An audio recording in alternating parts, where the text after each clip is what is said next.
नमस्कार। समय संवाद में आपका स्वागत है। मैं हूँ सर्वेश कुमार सिंह। भारतीय जनता पार्टी अपनी स्थिति उत्तर प्रदेश में सुदृढ़ करने के लिए कई तरह के जतन कर रही है, लेकिन पार्टी के ही कुछ लोग कभी-कभी ऐसे भी कार्य कर देते हैं या ऐसा कोई बयान दे देते हैं जिससे पार्टी के प्रयासों पर ही पानी फिर जाता है और पार्टी को सामने नई चुनौती खड़ी हो जाती है। अभी जो पिछला लोकसभा चुनाव था, उसमें जो सबसे बड़ी चुनौती पार्टी के सामने खड़ी हुई और जिसकी वजह से उसे सीटों का नुकसान भी हुआ उत्तर प्रदेश में लोकसभा सीटों का, वह यह था कि आरक्षण के मुद्दे पर और संविधान पर खतरा मंडराने के मुद्दे पर भारतीय जनता पार्टी से विशेष रूप से अनुसूचित जाति और कुछ मात्रा में, कुछ संख्या में ओबीसी का वोट खिसक गया था। अब पार्टी ओबीसी और अनुसूचित जाति के वोटों को फिर से साधने के जुगत में लगी हुई है। लेकिन अभी हाल ही में एक पार्टी के विधायक हैं, मथुरा की माठ सीट से राजेश चौधरी, वो प्रवक्ता भी हैं। उन्होंने एक ऐसा बयान दे दिया जिससे पार्टी के दलित आधार को मजबूत करने के अभियान को ठेस लगी और उसका असर ये हुआ है कि जहां भाजपा के प्रति जो भारतीय जनता पार्टी ने दलितों के लिए काम किए, उसकी बजाय, उसका श्रेय मिलने की बजाय अब लोगों में नाराजगी बढ़ रही है। और राजनीतिक नुकसान उसका यह है कि भारतीय जनता पार्टी के विरोधी प्रमुख दल जो जिससे उत्तर प्रदेश में भारतीय जनता पार्टी पीछे भी रह गई लोकसभा चुनाव में, समाजवादी पार्टी, उसकी ओर बहुजन समाज पार्टी का झुकाव हो गया है और बहुजन समाज पार्टी और उनमें एक बार फिर सौहार्दपूर्ण संबंध बनते दिखाई दे रहे हैं।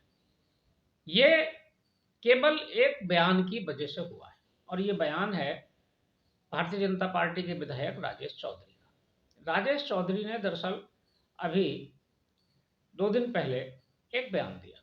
ये बयान बहुजन समाज पार्टी की नेता पूर्व मुख्यमंत्री बहन मायावती जी के बारे में था। व्यक्तिगत टिप्पणी थी जो कि नहीं की जानी चाहिए। किसी भी राजनेता पर कोई व्यक्तिगत उनके आचरण को लेकर या उनके निजी जीवन को लेकर या राजनीतिक कार्यशैली को लेकर भी नहीं की जानी चाहिए। राजेश चौधरी ने मायावती जी पर सीधे और खुलेआम टिप्पणी ये कर दी एक चैनल पर कि बहन मायावती देश की सबसे ज्यादा भ्रष्ट मुख्यमंत्रियों में है, यानी कि सबसे भ्रष्ट मुख्यमंत्री रही हैं, सबसे ज्यादा भ्रष्ट पूर्व मुख्यमंत्री हैं, ये टिप्पणी कर दी। इससे मायावती विफर गई। स्वाभाविक भी है विफरना, नाराज होना। आपके पास कोई प्रमाण तो है नहीं मुख्यमंत्री के, पूर्व मुख्यमंत्री के भ्रष्ट होने का। जो आरोप लगे थे उन पे मुकदमा चल रहा है, जांच लंबित है और कुछ जांचें तो समाप्त भी हो गई हैं। तो ऐसे में कोई आरोप नहीं लगाया जाना चाहिए। और ये जानते हुए कि मायावती दलित समाज की एकमात्र और सर्वमान्य नेता है, दलित वोट बैंक आज भी उनके साथ है। अब इसमें समाजवादी पार्टी को मौका मिला। हालांकि सबसे पहले तो मायावती जी ने ही जवाब दिया और उन्होंने करारा जवाब दिया। उन्होंने भारतीय जनता पार्टी को दलित विरोधी साबित करने के लिए कहा कि ये दलित विरोधी पार्टी है और कहा कि पार्टी अपने विधायक के खिलाफ कार्रवाई करे, उनके अगर उनको कोई मानसिक परेशानी है तो उसका इलाज कराए और अगर पार्टी ऐसा नहीं करती है तो ये माना जाएगा कि भारतीय जनता पार्टी ने जानबूझकर ये षड्यंत्र मायावती और बहुजन समाज पार्टी के खिलाफ किया है।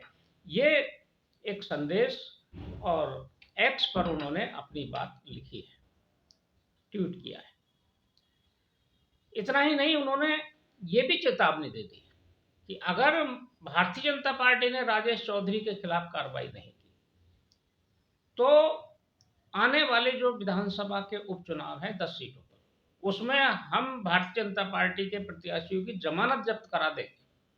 यानी कि सीधे सीधे धमकी भी है, चेतावनी भी है, और राजनीतिक नुकसान कितना बड़ा मायावती कर सकती हैं इसका संकेत भी। उधर अखिलेश यादव ने मौके की नजाकत को समझते हुए और राजनीतिक सूझबूझ कहा जाएगा, उन्होंने परिचय दिया और तुरंत वो मायावती के पक्ष में खड़े हो गए। अखिलेश यादव ने भी ट्वीट कर दिया और उन्होंने कहा कि मायावती जी पर जो टिप्पणी की गई है बगैर आरोपों के बिल्कुल गलत है, ऐसी टिप्पणी नहीं की जानी चाहिए, ये स्वीकार नहीं है। किसी के व्यक्तिगत आरोप किसी पर नहीं लगाए जा सकते हैं, किसी को भ्रष्ट आप नहीं कह सकते हैं, वो भ्रष्ट हैं भी नहीं। इसका सकारात्मक असर हुआ और मायावती जी ने फिर उनका आभार व्यक्त किया। उन्होंने कहा कि अखिलेश यादव सपा सुप्रीमो जो हमारे पक्ष में खड़े हुए उसका हम आभार व्यक्त करते हैं। तो समाजवादी पार्टी और बहुजन समाज पार्टी के बीच एक बार फिर नजदीकियां इस मुद्दे से बढ़ती दिखाई दे रही है। हालांकि कोई मुद्दा कभी कभी लगता है कि बहुत छोटा है, लेकिन उसके जो राजनीतिक परिणाम होते हैं वो बहुत बड़े होते हैं, हानि लाभ बहुत बड़ा होता है। ये जानते हैं हमने देखा भी है कि जब बहुजन समाज पार्टी और समाजवादी पार्टी ने मिलकर चुनाव लड़ा था तो इन लोगों ने सरकार बना ली थी, और कितना बड़ा वोट बैंक का आधार है ओबीसी और दलित, जो मिल जाए तो कोई भी राजनीतिक परिवर्तन कर सकता है। इस बात से भारतीय जनता पार्टी का शीर्ष नेतृत्व और प्रदेश नेतृत्व तो पूरी तरह से सजग है, लेकिन जो बाकी लोग हैं, विधायक हैं, कार्यकर्ता हैं, या जो कहा जाए जैसे प्रवक्ता हैं जिन्होंने बयान दिया चौधरी, तो ऐसे लोगों को भी सजग रहने की जरूरत है और उस संवेदनशीलता को समझने की जरूरत है। अब इस मामले में जो संभावना दिखाई दे रही है वो ये है कि मायावती दरअसल बहुत जल्दी नाराज होती हैं, और फिर जब नाराज होती हैं तो वो कुछ भी कदम उठा लेती हैं, किसी भी हद तक चली जाती हैं वो सबक सिखाने के लिए। अब भारतीय जनता पार्टी ने उन्हें 3 बार मुख्यमंत्री बनाया, ये बात सब भूल गए और वो बात अब गौड़ हो गई। अब ये बात सामने आ गई दलितों के कि मायावती पर भारतीय जनता पार्टी के एक नेता ने आरोप लगाया, तो ये नाराजगी बढ़ गई, लाभ मिलने की बजाय नुकसान होने की संभावना है। और अगर कहीं आने वाले विधानसभा उपचुनाव में मायावती ने इंडिया गठबंधन के साथ कुछ चुनावी तालमेल कर लिया तो बहुत बड़ी चुनौती भारतीय जनता पार्टी के सामने इन 10 सीटों पर खड़ी हो जाएगी। और गुस्से में आकर मायावती ये भी कर सकती हैं कि वो अपने प्रत्याशी ही ना उतारें और सीधे घोषणा कर दें कि हमारा सारा वोट इंडिया गठबंधन के प्रत्याशियों को जाएगा, यानी समाजवादी पार्टी और कांग्रेस को जाएगा। वो ये भी कर सकती है, जो उन्होंने ये बात कही है ना कि हम जमानत जब्त करा देंगे, तो जमानत जब्त कराने का यही है कि अगर उन्होंने अपना जो उनका 10 से 11% तक इस समय उनका वोट है जो उनके साथ इंटैक्ट है पूरी तरह से, अगर उसको उन्होंने ट्रांसफर करा दिया और उनमें क्षमता है कि वो 10 सीटों पर ये संदेश भेजकर कि भारतीय जनता पार्टी को हराना है, तो वो वोट ट्रांसफर भी हो सकता है। और अगर ट्रांसफर हुआ तो 10% वोट जब उनके साथ जुड़ेगा इंडिया गठबंधन के, तो भाजपा क्या करेगी ये समय पर ही पता चलेगा। भारतीय जनता पार्टी के नेताओं को बड़ी मुश्किल का सामना करना पड़ेगा, चुनाव प्रचार में भी, चुनाव अभियान में भी, चुनाव प्रबंधन में भी, और प्रत्याशियों को भी। तो भारतीय जनता पार्टी के नेता जो गाए बगाए इस तरह की समस्याएं खड़ी करते रहते हैं, उस पर शीर्ष नेतृत्व को, प्रदेश नेतृत्व को लगाम लगानी चाहिए, अन्यथा ये छोटी छोटी बातें बहुत बड़ा नुकसान पहुंचा सकती हैं।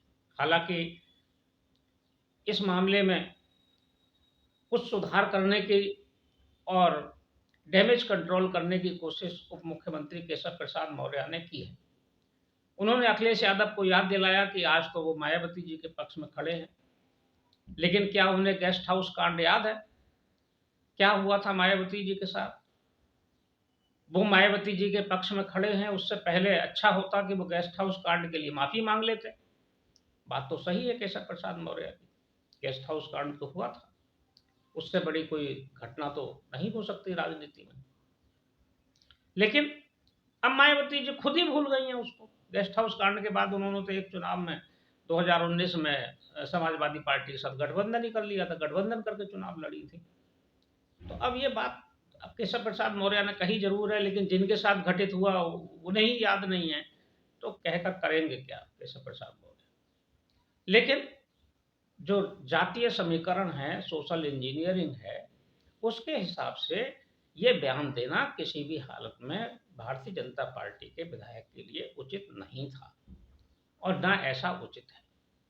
वैसे भी राजनीतिक का ये सिद्धांत भी है और शुचिता की ये अपेक्षा भी है कि राजनीतिक शुचिता अगर बनाकर रखनी है तो सभी नेताओं को, सभी दलों के पदाधिकारियों को इस बात का ध्यान रहना चाहिए कि बगैर किसी आधार के और बगैर किसी प्रमाण के बड़े नेताओं पर और दूसरे दलों के नेताओं पर भी, जो विरोधी दलों के नेता हैं, प्रमुख नेता हैं, उन पर कोई आक्षेप या उनके निजी जीवन पर कोई टिप्पणी करने से बचना चाहिए, करनी ही नहीं चाहिए। अगर करनी भी होगी तो बड़े नेता करेंगे, राष्ट्रीय स्तर के नेता कोई बात कहेंगे, प्रदेश स्तर के कहेंगे, किसी विधायक को कहने की क्या जरूरत है। वैसे भी ये बहुत सारे मामले ऐसे होते हैं जिनका कोई प्रमाण तो होता नहीं है।